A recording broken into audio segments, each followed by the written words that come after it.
ሰላም ጤና ይስጥልኝ ውድ የደቡብ ሚዲያ ተከታታዮቻችን ሊጎሬ ፖድካስት ላይ እንገኛለን። እንደተለመደው በሳምንቱ የፕሪቪው ፕሮግራማችን ተመልሰናል። የእንግሊዝ ፕሪሚየር ሊግ የ11ኛ ሳምንት ጨዋታዎች ነገና እሁድ ላይ ይደረጋሉ።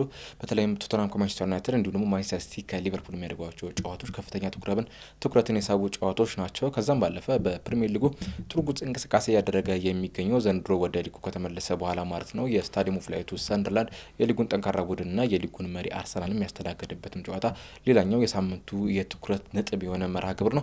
የተወሰኑ ጨዋታዎችን መርጠን ወደ እናንተ ሀሳቦችን የምናደርስ ይሆናል ማለት ነው። እናንተም የዩቲዩብ ገጻችንን ሰብስክራይብ፣ ላይክ፣ ሼር በማድረግ የአብሮነት ቆይታችሁን ከኛ ጋር እንድታጠናክሩ እንጠይቃለን። ወደ ቀደም ጨዋታ እንለፍ። ነገ ከቀን 9:30 ጀምሮ የሚደረገው የቶተንሃም ሆትስፐርስና የማንቸስተር ዩናይትድ ጨዋታ በቶተንሃም ሆትስፐር ስታዲየም ይደረጋል። የቶማስ ፍራንኩን ቡድን ከሩበን አሞሪም ቡድን የሚያገናኘው ጨዋታ ማለት ነው። ሁለቱ ቡድኖች ባሳለፍነው ሳምንት ባደረጓቸው ጨዋታዎች ጥሩ የሚባል ውጤትን ይዞ አልወጡም። ማንቸስተር ዩናይትድ ከተከታታይ 3 ድሎቹ በኋላ ወደ ሲቲ ግራውንድ አቅንቶ ከኖቲንግሃም ፎረስት ጋር በሁለት አቻ ውጤት ጨዋታው ማጠናቀቁ ይታወሳል። ቶተንሃም ሆትስፐርስ በበኩሉ በለንደን ደርቢ ቼልሲን አስተናግዶ የ1-0 ሽንፈትን አስተናግዶ ጨዋታውን አጠናቋል። በሜዳው ባደረገው ጨዋታ ማለት ነው። ቶተንሃም ሆትስፐርስ በዚህ የውድድር ዘመን በሜዳው ላይ ባደረጋቸው ጨዋታዎች አንድ ጨዋታ ብቻ ነው ማሸነፍ የቻለው።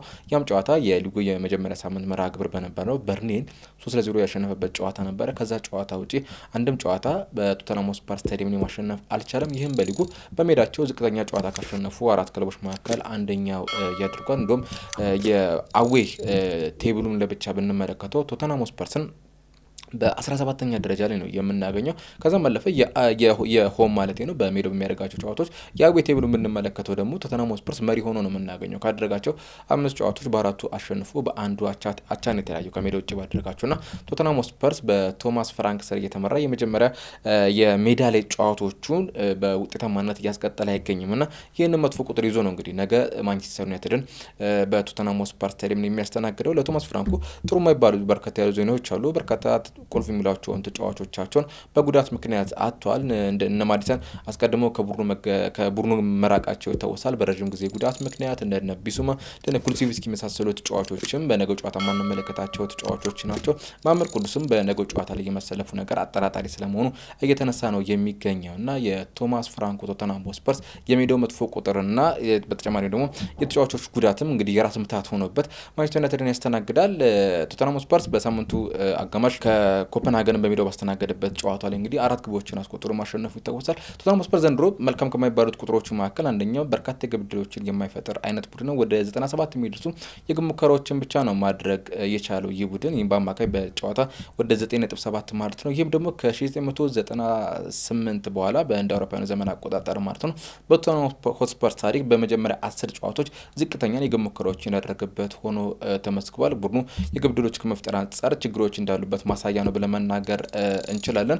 ግን በቻምፒየንስ ሊጉ የረቡዕ ምሽቱ ጨዋታ ላይ ደግሞ 4 ግቦችን አስቆጥሮ ያን ነገር በተገላቢጦሽ ያሳየበትን አጋጣሚ መፍጠር ችሎ ነበር። ነገስ የሚሉ ነገር የሚጠብቅ ነው የሚሆነው። ተጋጣሚ ማንቸስተር ዩናይትድ ከአሁኑ ቁጥር ጋር የጄላንስ ነው። ማንቸስተር ዩናይትድ በፕሪሚየር ሊጉ ከሊቨርፑል ቀጥሎ በርካታ የግብ ሙከራዎችን ያደረገው ቡድን ነው። ማንቸስተር ዩናይትድ ወደ 153 የሚጠጉ የግብ ሙከራዎችን ማድረግ ችሏል። 54 የሚጠጉ ሙከራዎች ከዚህ መካከል ኢላማቸውን የጠበቁ ናቸው። በዚህ ደግሞ በሊጉ ቀዳሚው ክለብ ነው የሩበን አሞሪም ቡድን። ነገር ግን ቅድም የቶተንሃም ሆትስፐርስ የፈጠራቸውን የግብ ዕድሎች ሳነሳ ነበር። ማንቸስተር ዩናይትድ አሁን እያነሳውላቸው ነው የሚገኘው። በፕሪሚየር ሊጉ ሁለቱም ቡድኖች ያስቆጠሯቸው ግቦች ግን ተመሳሳይ ናቸው። 17 ግቦችን ነው ማስቆጠር የቻሉት እና በኢፌክቲቭነስ ደረጃ ቶተንሃም ሆትስፐርስ ከማንቸስተር ዩናይትድ በተሻለ ማንሳት ይቻላል። በማንቸስተር ዩናይትድ በኩል ግን አሁንም የግብ ዕድሎችን ወደ ግብነት ከመቀየር አንጻር እንዲሁም ደግሞ የጠራ የግብ ዕድል ከመፍጠር አንጻር አሁንም ክፍተቶች አሉበት። ማንቸስተር ዩናይትድ በርካታ የግብ ዕድሎችን በመፍጠር ሁለተኛው ክለብ ቢሆንም በርካታውን ታርጌት በመሞከር ቀዳሚው ክለብ ቢሆንም ግን በጠሩ የግብ ዕድሎች መለኪያ በሆነው በኤክስጂ በፕሪሚየር ሊጉ ላይ 9ኛ ደረጃ አካባቢ ተቀምጦ ነው የምናገኘው እና አሁንም ከፊት መስመር ላይ የነ ኤምቦሞ የነ ኩና የነ ቤንጃሚን ሲስኮ የነ ብሩኖ ፈርናንዴዝ አይነት ጥምረቶች አሁንም የጠሩ የግብ ዕድሎችን መፍጠርና ኳስና መረብን ደጋግሞ የማገናኘት ግዴታ ውስጥ ገባሉ። ምናልባት መልካሙ ነገር በማንሳት ሲሆን ባለፈው ፎረስትን በገጠመበት ጨዋታ ላይ 2 ግቦችን አስቆጥሯል። ከዛ ቀድሞ በነበረው መርሃ ግብር የብራይተን ጨዋታ ወደ 4 ያህል ግቦችን አስቆጥሯልና ምናልባት ቡድኑ ከዛ የተሻለ ኢፌክቲቭነሱ ቢያሻሽል ደግሞ የተሻለ ደረጃ ላይ እንደሚገኝ መናገር እንችላለን። ሁለቱ ክለቦች ያላቸው ቁጥር ስንመለከት ቶተንሃም ስፐርስ ባለፉት 7 ጨዋታዎች እንግዲህ ሽንፈትን አላስተናገደም። በማንቸስተር ዩናይትድ አምና በነበሩት አራቱም ግንኙነቶቻቸው በቶተንሃም ስፐርስ የበላይነት የተጠናቀቁ ናቸው። በፕሪሚየር ሊግ በደርሶ መልስ በካራባኦ ካፕ እንዲሁም ደግሞ በዩኤፋ ዩሮፓ ሊግ በፍጻሜ ጨዋታ ላይ ቶተንሃም ስፐርስ ማንቸስተር ዩናይትድ ማሸነፉ ይታወሳልና ተከታታይ ድሎችን ይዞ በማንቸስተር ዩናይትድ ላይ የተሻለ ቁጥሮችን ይዞ ነው ይህንን ጨዋታ የሚያደርጉና ምናልባት ያሉት ቁጥሮች ስንመለከታቸው ወደዚህም ወደዛም የሚያደርጉ ናቸው። ግን ይህ የሳምንቱ የመክፈቻ ጨዋታ በእጅጉ የሚጠበቅ ጨዋታ ነው። የሁለቱን ክለቦች የደረጃ ሰንጠረዥ ስንመለከት ቶተንሃም ስፐርስ በ6ኛ ደረጃ ላይ ይገኛል። ከ10 ጨዋታዎች ሁለቱም ክለቦች ተመሳሳይ 5-5 አሸንፈዋል። 2-2 አቻ ተለያይተዋል። 3 ሽንፈቶችን አስተናግደው ተመሳሳይ 17 ነጥቦችን ሰብስበዋል። 17 ግቦችን አስቆጥሯል። የተቆጠረባቸው ግብ ነው ልዩነቱ። ቶተንሃም ስፐርስ 8 ግቦች ሲቆጠሩበት ማንቸስተር ዩናይትድ በአንጻሩ ደግሞ ወደ 16 የሚጠጉ ግቦችን አስተናግደዋልና በዚህ ደረጃ ላይ ሆኖ የሚያደርጉት ጨዋታ ነው። ከ12 ሰዓት ጀምሮ ሁለት ያህል ጨዋታዎች በፕሪሚየር ሊጉ ይደረጋሉ። ኤቨርተን ከፉላም እንዲሁም ዌስትሃም ዩናይትድ ከበርንሊ የሚያደርጓቸው ጨዋታዎች ማለት ናቸው። እነዚህ ጨዋታዎችም ተጠባቂ ናቸው። ላለመውረድ በሚደረገው ትግል ውስጥ የራሳቸው የሆነ ሚና እንዳላቸው የሚጠበቁ መርሃ ግብሮች ናቸው። ለምሳሌ ዌስትሃም ዩናይትድና በርንሊን ብንመለከታቸው ዌስትሃም ዩናይትድ 7 ነጥቦች ሰብስቦ 18ኛ ደረጃ ላይ ይገኛል። በርንሊ ደግሞ በአንድ ደረጃ ተሻሽሎ በ10 ነጥቦች 17ኛ ደረጃ ላይ ይገኛል እና የ3 ነጥቦች ልዩነት ነው ያላቸው። ያለፈው ሳምንት በርንሊ ከአርሰናል ጋር ባደረገው ጨዋታ የ2-0 ሽንፈትን ማስተናገዱ ይታወሳል። ዌስትሃም ዩናይትድ በበኩሉ የውድድር ዓመቱን ሁለተኛ ድል አስመዝግቦ ነበር። ሳይጠበቅ ኒውካስትል ዩናይትድን በሰኞ ምሽቱ ጨዋታ 3-1 በሆነ ውጤት ማሸነፉ ይታወሳልና ተከታታይ ድል ለማስመዝገብ የኑኖ ስፒሪቶ ሳንቶ ቡድን የሚያደርገው መርሃ ግብር እንደሚሆን ይጠበቃል። ሌላኛው ኤቨርተን ከፉላም የሚያገናኘው ጨዋታ ነው። እነዚህም ክለቦች ተቀራራቢ ነጥብ ተቀራራቢ ደረጃ ላይ የሚገኙ ናቸው። በደረጃ ሰንጠረዡ ኤቨርተን 14ኛ እንዲሁም ፉላም 15ኛ ላይ ይገኛሉ። ኤቨርተን 12 ነጥቦችን ፉላም ደግሞ ወደ 11 ያህል ነጥቦችን ሰብስቦ ነው ይህንን ጨዋታ የሚያደርጉትና ላለመውረድ በሚደረገው ትግል ውስጥ እነዚህ 12 ሰዓት ጀምሮ የሚደረጉ ሁለት ጨዋታዎች ተጠባቂ ናቸው። ምሽቱ 2:30 ላይ ስታዲየም ኦፍ ላይት አርሰናል ሰንደርላንድ የሚያደርጉት ጨዋታ ያስተናግዳል። ሰንደርላንድ እንግዲህ በተለይም በሳለፍነው ሳምንት ብሬንፎርድ ማሸነፉ ይታወሳል። ቀደም ብሎ በነበረው ሳምንትም ወደ ለንደን ተጉዞ ቼልሲን ማሸነፉ ይታወሳልና እንግዲህ ዘንድሮ ወደ ፕሪሚየር ሊጉ ከመጡ ክለቦች መካከል ጥሩ ጉዞ ጥሩ እንቅስቃሴ እያደረገ የሚገኘው ምናልባት ብቸኛው ክለብ ነው ማለት እንችላለን። የመጡት ሌሎች ክለቦች ሊድስ እና በርንሊ 16ና 17ኛ ደረጃ ላይ ሲቀመጡ ሰንደርላንድን የምናገኘው 4ኛ ደረጃ ላይ 18 ነጥቦችን በመሰብሰብና ሰንደርላንድም በ2009-2010 የውድድር ዘመን ሁል ሲቲ በመጀመሪያ 10 ጨዋታዎች 20 ነጥቦችን ከሰበሰበ በኋላ በፕሪሚየር ሊጉ ያደጉ ክለቦች በዚህና ደረጃ በርካታ ነጥቦችን ሰብስበው አልተመለከትንም እና እንግዲህ ሁለተኛው ክለብ መሆን ችሏል። ከዛ በኋላ በርካታ ነጥቦችን በመጀመሪያ 10 ጨዋታዎች መሰብሰብ የቻለው ቡድን ለተላለቅ ቡድኖች ፈታኝ እንደሆነ ስንመለከት ነበር። ሰንደርላንድ ሜዳ ላይ በሚያደርገው ጨዋታስ ምን ይከሰታል የሚለው የሚጠበቅ ነው። ስታዲየም ኦፍ ላይት ላይ ዘንድሮ ባደረጋቸው 5 ጨዋታዎች ሽንፈትን አላስተናገደ። በ3ቱ ሲያሸንፍ በሁለቱ ያቻ ውጤቶችን አስመዝግቦ ነው አርሰናልን በሜዳው ላይ የሚያስተናግደው። ሌሎች ጠባቂ ነገር የሰንደርላንዱ ካፕቴን የሆነው ብራያን ግራኒት ጃካ 225 ጨዋታዎችን ያደረገበትን አርሰናልን በተቃራኒ ሆኖም የሚገጥምበት ጨዋታ ነው። ተጫዋቹ በአሳለፍነው ሳምንት ላይ ብሬንፎርድ እንግዲህ ለመጀመሪያ ጊዜ በሰንደርላንድ ማሊያ ግብ ማስቆጠሩ የሚታወሳል። ሌላኛው የጨዋታው ትኩረት ሳቢ አጋጣሚ ይሆናል ተብሎ ይጠበቃል። አርሰናል ዘንድሮ ጥሩ ጉዞን እያስቀጠለ ነው የሚገኘው። በፕሪሚየር ሊግም በቻምፒየንስ ሊግም እያንዳንዱ በሚሳተፍባቸው ውድድሮች ላይ እያሳመነ እያሸነፈ እየተጓዘ ነው የሚገኘው። ይህ ቡድን ግቦች የተቆጠሩበት አይደለም። አሁንም አርሰናል በፕሪሚየር ሊጉ 3 ያህል ግቦችን ብቻ ነው ያስተናገደው። ዴቪድ ራያ በዛም በርካታ ሙከራዎች የተደረጉበት አይደለም የሚገኙት። ባለፉት 4 ጨዋታዎች አርሰናል አንድ የግብ ሙከራ ብቻ ነበር የተደረገበት። ግብ የተቆጠረበት ሰን አንድ የግብ ሙከራ ብቻ ነው የተደረገበት። በውድድር ዓመቱ በአጠቃላይ በ10 ጨዋታዎች 19 ግብ ሙከራዎች ብቻ ነበር የተደረጉበት። ይህም በአማካይ ቢያንስ በአንድ ጨዋታ 2 ሙከራ እንኳን የማይደረግበት ቡድን ሆኖ እናገኘዋለን። አርሰናል በስታዲየም ኦፍ ላይት በሚያደርገው የነገው ጨዋታ ላይ አሸንፎ መውጣት ከቻለ ግብ ሳይቆጠርበት ማለት ነው ከ1987 በኋላ ለመጀመሪያ ጊዜ በተከታታይ 5 ጨዋታዎች ግብ ሳይቆጠርበት እያሸነፈ የሚጓዝበትን እድል መፍጠር ይችላል። አሁንም የአርሰናል የግብ ማስቆጠር ዋነኛ መሳሪያ ሆኖ የቆጠለው የቆመ ኳስ ወይም በተለይም ደግሞ የኮርና ኳሶችን በተደጋጋሚ የተመለከትን ነው የምንገኘው። ዘንድሮ ወደ 8 ወደ 9 የሚጠጉ ኳሶችን ከኮርና እያስቆጠረው ነው የሚገኘውና በዚህ ጨዋታ የሚለው ነገር ሌላኛው የሚጠበቅ አጋጣሚ ነው የሚሆነው። ከኦፕን ፕሌይ አርሰናል አሁንም ግቦችን ለማስቆጠር የተቸገረ እንደሆነ እያየን የምንገኘው ምናልባት ቻምፒየንስ ሊግ ላይ ያንን ነገር የተቆጠሩ ግቦችን እያየን የምንገኘው ግን ፕሪሚየር ሊግ ላይ አሁንም አርሰናል በተወሰነ መልኩ በዛ ላይ ጥገኛ የሆነ ያለ ይመስላል። እንግዲህ ምናልባት በዚህኛው ጨዋታስ አርሰናል ከሴት ፒስ ወይስ ከኦፕን ፕሌይ የሚለው ነገር የምንመለከት ነው የሚሆነው። በነገራችን ላይ በፕሪሚየር ሊግ ላይ ኦልሞስት 19 ክለቦች ከሴት ፒስ ግቦችን አስቆጠረው ብቸኛው ቡድን ከሴት ፒስ ብቸኛ ግብ ያላስቆጠረው ቡድን ማንቸስተር ሲቲ ሆኖ እናገኘዋለን። ያስቆጠራቸው 20ዎቹም ግቦች ከጨዋታ እንቅስቃሴ የተቆጠሩ ግቦች ናቸው። አንድም ከሴት ፒስ ያስቆጠራቸው ግቦች አሉ። በአርሰናል በኩል ግን ሴት ፒስ ዋነኛ የግብ ማስቆጠሪያ ሆኖ የቀጠለበትን አጋጣሚ ነው ያለው። ቼልሲ ከወልቭስ የሚያደርጉ ጨዋታ ነገ ምሽት 5 ሰዓት ላይ የሚደረግ ጨዋታ ነው። ቼልሲ ከሰንደርላንዱ ሽንፈት በኋላ ያለፈው ሳምንት ወደ ቶተንሃም ስፐርስ አቅንቶ 1-0 በሆነ ውጤት አሸንፏል። በጆዋ ፔድሮ ግን ምንም እንኳን በጨዋታ ላይ ቼልሲ በርካታ የግብ ዕድሎችን አግኝተው ሳይጠቀሙባቸው ቢቀሩም ምናልባት የ1-0 ውጤት ምስጋና ለቪካሪዮና እንዲሁም ለደካሞቹ ለቼልሲ አጥቂዎቹ ይሁንና ከዛ በላይ የሰፉ ግቦችም ተቆጥሮ ቶተንሃም ስፐርስ በሰፊ ውጤት ሊሸነፍ የሚችልበት ቼልሲ ደግሞ ሊያሸንፍ የሚችልበት አጋጣሚ ልንመለከት እንችል ነበር። ነገር ግን የጆዋ ፔድሮ ግብ ብቻ የጨዋታውን ሁነት የወሰነች አጋጣሚ ሆና ተናቃለች ማለት ነው። እንግዲህ ምናልባት ቼልሲ ከዛ በኋላ የሚያደርገው መራግብ ነው። ወልቭስ እስካሁን ድረስ በፕሪሚየር ሊጉ ምንም ጨዋታ ማሸነፍ ያልቻለው ቡድን ነው። እንግዲህ አሰልጣኙ ጋር ተለያይቷል። ባሳለፍነው ሳምንት ላይ መለያየቱ ተሰምቷል። እንግዲህ በርካታ አማራጮችን እየተመለከተ ነው የሚገኘው። የሚድልስቦሮን ሮብ ኤድዋርድስን ለመቅጠር በትናንትናው ዕለት ለሚድልስቦሮ ጥያቄ ቢያቀርብም ውድቅ እንደተደረገበት ተሰምቷል። እንግዲህ ምናልባት በጊዜያዊ አሰልጣኝ የተመራ ቼልሲን በሜዳው ላይ የሚያስተናግድ ነው፣ በስታንፎርድ ብሪጅ የሚገጥም ነው የሚሆነው። እሁድ የሚደረጉ ጨዋታዎች አሉ። ብሬንፎርድ ከኒውካስል የሚያደርጉት ጨዋታ 11 ሰዓት ጀምሮ ይደረጋል። አስቶን ቪላ ከበርንሞዝ የሚያደርጉትን ጨዋታ 11 ሰዓት ጀምሮ የሚደረግ መርሃ ግብር ነው። ክሪስታል ፓላስ ከብራይተንም በተመሳሳይ የሚደረግ ጨዋታ ነው። ፎረስት ከሊድስ ዩናይትድ የሚያደርጉት ጨዋታ ይጠበቃል። አስቶን ቪላ ከበርንሞዝ የሚያደርጉት ጨዋታ የሚጠበቅ ጨዋታ ይመስለኛል። ምናልባት አስቶን ቪላ ያለፈው ሳምንት የሊቨርፑል ሽንፈት አስቀድሞ በነበሩ ተከታታይ 5 ጨዋታዎች ላይ በድል ጉዞ ነበር ሲጓዝ የነበረው። የመጀመሪያ 5 ጨዋታዎቹ መልካም እንዳልነበሩ እናስታውሳለን።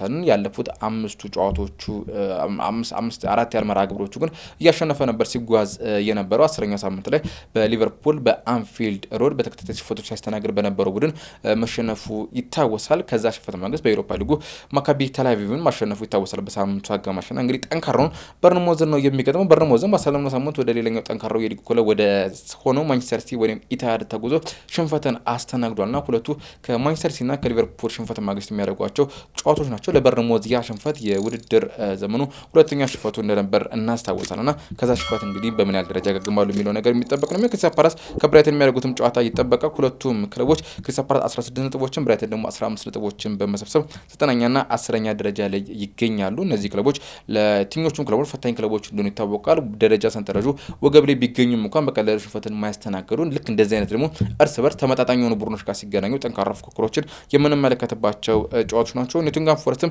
ከሊድስ የሚያደርጉት ጨዋታ ይጠበቃል። እንግዲህ ያሳለፍነው ሳምንት ላይ የኖቲንግሃም ፎረስት ከማንቸስተር ዩናይትድ ጋር በሜዳው አቻ መለያየቱ ይታወሳል። በተለይም ሲመራ ከነበረበት በሁለተኛው አጋማሽ የመጀመሪያ ደቂቃዎች ላይ ያስቆጠሯቸው ግቦች ቡድኑ በሻንዶች እየተመራ የመጀመሪያ የሲቲ ግራውንድ ጨዋታ ነጥብን ይዞ እንዲወጣ አስችሎት ነበር። አሁን በሌላኛው መርሃ ግብር ሊድስን ሜዳው ላይ ያስተናግዳ ምን አይነት ውጤት እንመለከታለን የሚሆን ከ11 ሰዓት ጀምሮ የሲቲ ግራውንድ ጨዋታ መልስ ይኖራል። ምሽት 1 ሰዓት ከ30 ጀምሮ የሚደረገው የማንቸስተር ሲቲና ሊቨርፑል ጨዋታ የሳምንቱ ትልቅ አበይት ጉዳይ ነው። ሁለቱ ክለቦች ያለፈው ሳምንት በድል ተንበሽብሸው ነው ያጠናቀቁት። በተለይም ሳምንቱ አጋማሽ ደግሞ ሊቨርፑል ሪያል ማድሪድን አሸንፏል። ማንቸስተር ሲቲ ደግሞ ቦሩሲያ ዶርትሙንድን ማሸነፍ ችሏል። ሊቨርፑል ከነበረበት የውጤት ቀውስ ነቃ ያለበትን ቀና ያለበትን ውጤት ነበር ያስመዘገበው። በተለይም ያለፈው ሳምንት የፕሪሚየር ሊጉ የአስቶን ቪላው ድል ወሳኝ ነበር ለሊቨርፑል። ቀደም በአስቶን ቪላው ጨዋታ ላይ ሳነሳ ነበረ ተከታታይ ጨዋታዎችን እየተሸነፈ ነበር የተጓዘው። 4 ተከታታይ ጨዋታዎችን ተሸንፎ የአርነ ስሎት ቡድን ጥያቄ ምልክት ውስጥ እንዲገባ የተደረገበት አጋጣሚ ብዙዎች አርነ ስሎትን ሲወቅሱ የነበረበት የቡድኑ ተጫዋቾችም በተለይም ምናልባት በጥሩ መልኩ ሲነሳ የነበረው ዞቦስ ላይ ነበር። ከዛ ውጭ ያሉ ተጫዋቾች አብዛኞቹ ትችቶች ሲሰነዘሩባቸው የነበሩ አጋጣሚዎች ነበሩና በዛ ሁኔታ ውስጥ ሆኖ እንግዲህ ጠንካራውን አስቶን ቪላን አስተናግዶ ማሸነፍ ይቻላል። ከዛ በሳምንቱ አጋማሽ ደግሞ ሊቨርፑል አንፊልድ ላይ ትልቁን ሪያል ማድሪድን አስተናግዶ ማሸነፍ ይችላል። ከሁለቱ ጨዋታዎች አስቀድሞ ምናልባት ሊቨርፑል ተከታታይ ሽንፈቶችን እያስተናገደ መጥቶ አሁን ደግሞ ቀጣይ 3 የሚገጥማቸው ጨዋታዎች በምን አይነት ሁኔታ ይወጣል በሚል ሌሎች ተከታታይ ሽንፈቶችን ሊያስተናግድ እንደሚችል ቀደም ግምቶች ሰጡ ነበር። አስቶን ቪላ፣ ሪያል ማድሪድና ማንቸስተር ሲቲን ተከታታይ ሲገጥም ይህ ቡድን እንዴት ሊወጣ ይችላል? ከዛ ቀድሞ በነበሩ ጨዋታዎች ላይ የተሸነፈ ነው የሚገኘው። ቡድኑ በቀላሉ ግቦችን እያስተናገደ ነው የሚገኘው። እነ ሞሳላ በቀደመ ብቃታቸው አይገኙም፣ ግቦችን እያስቆጠሩ አይገኙም። አሌክሳንደር አይዛክ ግብ ካለማስቆጠሩ ባለፈ ሜዳ ላይ እየተመለከተው የምንገኘው የኪትኬ 5ኛው ሳምንት ላይ የቆመ ይመስል ነበር። ምናልባት ቀደም ብዬ ከተጠቀስኩት ከዞቦስ ላይ ጥረቶች አብዛኞቹ ተጫዋቾች ሊቨርፑል በሚፈልጋቸው አርነ ስሎት በሚፈልጋቸው ደረጃ እየተገኙ አልነበረም እና በዛ ስሜት ሆኖ ነበር እንግዲህ እነዚህ ይህንን ጨዋታ ያደረጉት ሁለቱንም ጨዋታና ባልተጠበቀ ሁኔታ በተለይም ሪያል ማድሪድን ያሸነፉበት ጨዋታ ለአርነ ስሎትና ለሊቨርፑል ተጫዋቾች መነቃቃትን እንደፈጠረላቸው መናገር ይቻላል። በዛ ስሜት ሆኖ እንግዲህ ይህንን ጨዋታ የሚያደርጉት ወደ ኢትሃድ ተጉዞ አምና በሁለቱም ጨዋታዎች ኢትሃድም አንፊልድ ላይ ሊቨርፑል በ2-0 ውጤት ማሸነፉ ይታወሳል። ያለፉትን ተከታታይ 4 የፕሪሚየር ሊግ ጨዋታዎች ማንቸስተር ሲቲ ሊቨርፑል ማሸነፍ አልቻለም። ካቻምና በነበሩ ጨዋታዎችም ሁለቱም በአንዳቻ ውጤት ነበር የተጠናቀቁትና ሊቨርፑል በማንቸስተር ሲቲ ላይ የበላይነትን ይዞ ነው በቁጥር ደረጃ ወደ ኢታሃድ ተጉዞ ጨዋታውን የሚያደርጉ። ከዛም ባለፈ ወደ ማንቸስተር ሲቲ ንጓዝ ማንቸስተር ሲቲ ያለፈው ሳምንት ላይ እንግዲህ ምናልባት ሊፈተን ይችልበታል ተብሎ በተጠበቀው ጨዋታ በርንሞዝን 3-1 አሸንፏል። ኤርሊንግ ሃላንድ ግቦችን ያስቆጠረ ነው የሚገኘው። ፎደን ወደ ቀደመ ብቃቱ የተመለሰ ይመስላል። ቼልሲ ከጉዳት ተመልሶ ወደ ቡድኑ ከተቀላቀለ በኋላ ተጽዕኖን በሚገባ ማሳደር እንደቻለ ደጋግሞ እያሳየ ነው የሚገኙት በነበሩት ጥቂት ጨዋታዎች ላይ ማለት ነው።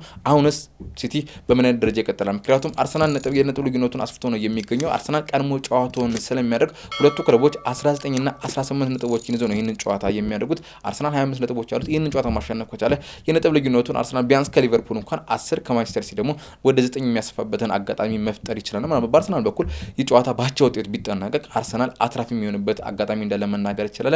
ለማንቸስተር ሲቲና ለሊቨርፑል ግን እርስ በርስ ከመሸናነፍ ባለፈ ከአርሰናል ያላቸውን የነጥብ ልዩነት ለማስጠበቅ እንደነበረ እንዲቀጥል ለማድረግ የሚያደርጉት ጨዋታ ነው። በተለይ አርሰናል ካሸነፈ ደግሞ የዚህ ጨዋታ ትኩረት ይበልጥ እንደሚግል በግልጽ መናገር ይቻላል። ፔፕ ጋርዲዮላ ከአርነ ስሎት የሚያገናኘው ጨዋታ ማለት ነው። ቀደም እንዳነሳውላችሁ አምና አሸናፊ የነበሩ በሁለቱም ጨዋታዎች አርነ ስሎት ነበሩ። ፔፕ ጋርዲዮላ በሜዳቸው ነው ሊቨርፑልን የሚያስተናግዱበት ጨዋታ።